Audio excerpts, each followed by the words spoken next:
Hi there, this is Dr. Esposito at All Creatures Animal Hospital. Today we're going to talk about how can you all keep your pets happy and safe and healthy at home.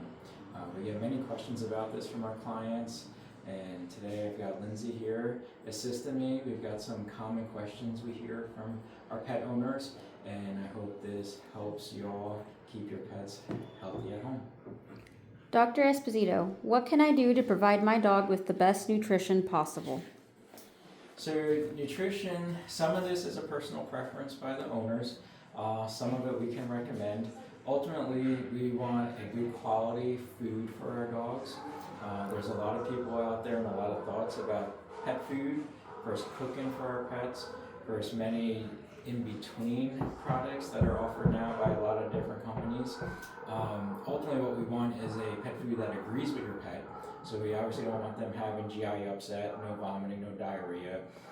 We shouldn't be seeing a lot of flatulence from them. We shouldn't be hearing their tummies rumble, and they should enjoy eating it as well.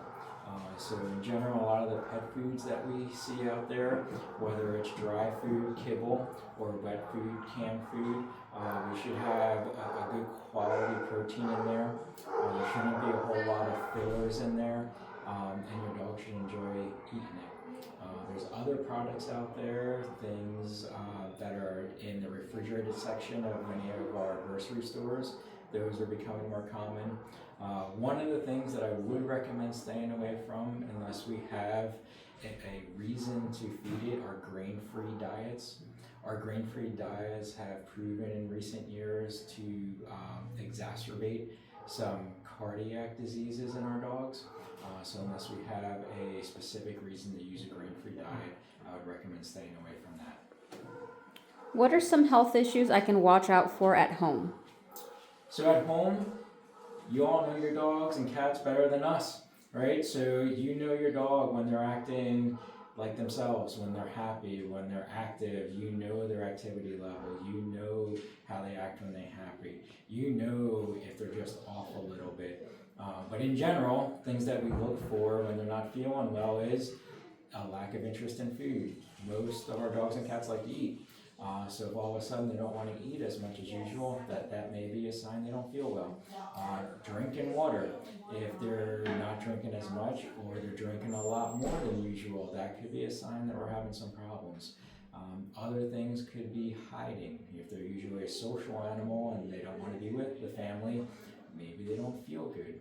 Shivering, shaking could be things that look like they don't feel well. Certainly if we're seeing vomiting or diarrhea, or if we see blood anywhere, or if they're very lethargic and just laying around, those could all be signs that we're having some issues that we need to look into.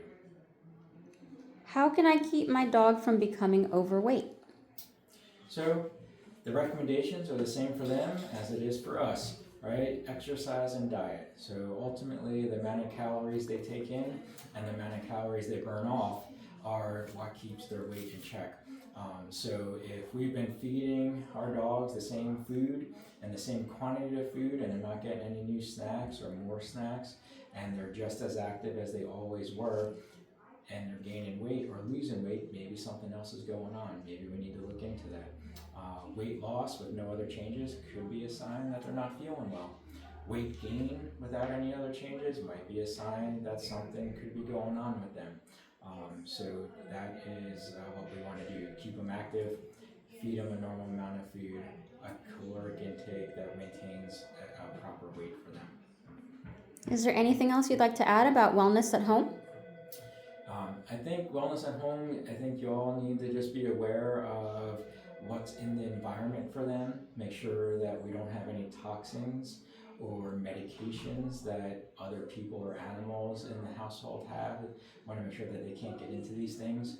There are several different plants out there, so be aware of the plants you have in and around the house that could be toxic to them, and if they are, remove them or make sure the animals can't get to them. And just in general, I think being aware, be aware of your surroundings, be aware of your animals, just enjoy them, and if there's something that doesn't seem right, take a double look at them, and if they just don't seem right, get an appointment for them so they can be evaluated.